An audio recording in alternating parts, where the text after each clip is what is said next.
So let's get right into this. Let's start with the three big questions here. Number one, does Feng Shui really work? Number two, how do I know if I have good Feng Shui or bad Feng Shui? And number three, when should I use Feng Shui? Let's start with this, right? I'm sure you guys as a beginner are like, does it really work? Come on, right? Okay, so for Feng Shui to work, the first question is answered in this way. It needs 5 things. Coincide or cooperative in harmony, then it works. It involves the building, the people, the timing, the environment, and the right formula. These 5 things are the criteria that make it work. If any of these 5 things are not aligned, then Feng Shui may not work. Or maybe it does not work. So when I say building, that means you got to understand that building is like the container where the energy is affecting, okay? Where the energy is affecting that building, okay? Everything is about energy, guys. Everything is about energy. Your thoughts are energy. Your emotions are energy. Your action, activities are energy. Everything requires energy. We'll come to that in a short while, okay? So your building is the container for that energy. It doesn't generate energy on its own. It's just a receiver of it or a container of it. The people, your personal vibrational energy. We are, you and me, every one of us here right now are particles of energy. We are made up of energy. Our thoughts, our emotions. So when we want to raise our vibrational energy, it basically means our own energy level increases so that we are attracting all the good stuff into our life, right? So we want to match the people to the building. We have our own channels as well, yeah?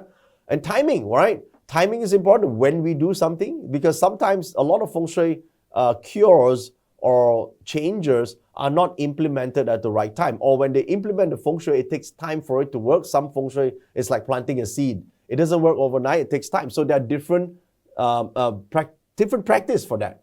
So you get to know something about it. And number 4, the environment. Where you are is important. We stress this so many times, but yet on the Telegram channels, I see, I did Feng Shui, but it didn't really work. But did you check your environment? Oh, I didn't, or I don't know how. Then exactly that's the problem. Because energy, the chi, comes from environment. Without the right environment, it's like a place with no Wi-Fi. It doesn't matter how powerful your AI chatbot is. Okay? If there's no Wi-Fi, you're not going to log in. There's no connection.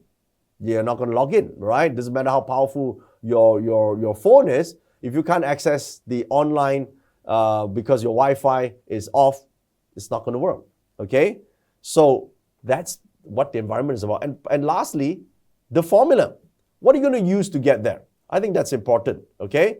There are different systems that we apply to get the results that you want. All right?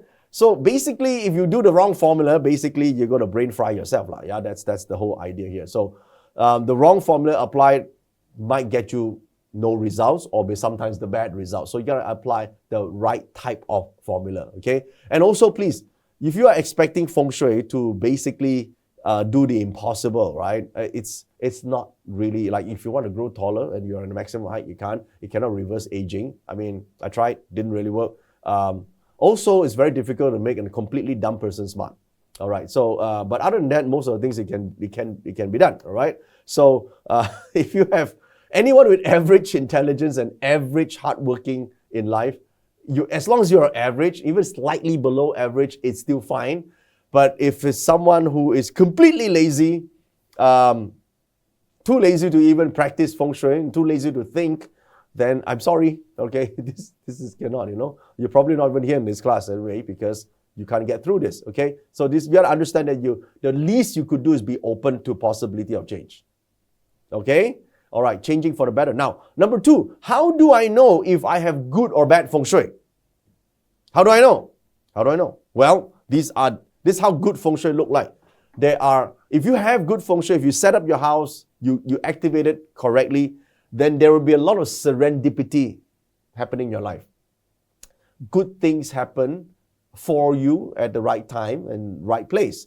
There will be flow, right? You're in the flow, you're doing things that smooth sailing. That's what Chinese people like to say. That means there's no blockage, right? Some miracles seem to happen. Things that you thought, were not, you weren't going to get, you got support. Miracles happen, abundance. You start to feel abundant, that you have a lot of opportunities coming your way. You are more creative. You make breakthroughs. You will feel that your life is guided. And Feng Shui also feels like good Feng Shui means you are able to repel bad luck, where it seems that bad things happen or did happen, but you escape unscratched. Okay, you're in an accident and somehow something guide you away, or you missed that flight, or you missed that ride.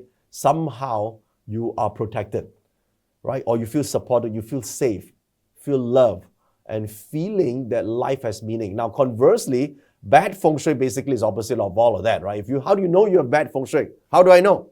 Well, if you feel lonely even when you're surrounded by people in the same house or same place, you feel no support whatsoever, you felt no passion in your life, there's lack of excitement, you are cynical, for example, extremely cynical about things happening in your life, you have no energy, you're constantly drained even if you have enough rest, you sleep all day and you feel lost and aimless. I mean, sleeping all day, you think, that's a pleasure, right? No, you don't know what else to do, so sleeping is an escape. So if you feel like that, right, you miss the boat just too many times, you're stuck in your comfort zone and in a job that you super hate, right? And you earn decently but never seem to have enough for the rest of your life, or enough to save or invest.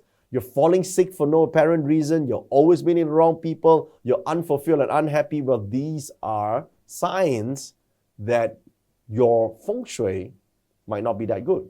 Okay? So the third question is, when is the best time to use Feng Shui?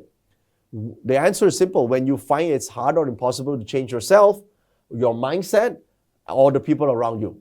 Okay? So then you just change your environment. Listen, if you can't change your mind, you can't change yourself, you can't change the people around you, consider changing your environment, because it's easier to just change your environment and subtly everything else falls into place. That's when you should be using Feng Shui. Okay.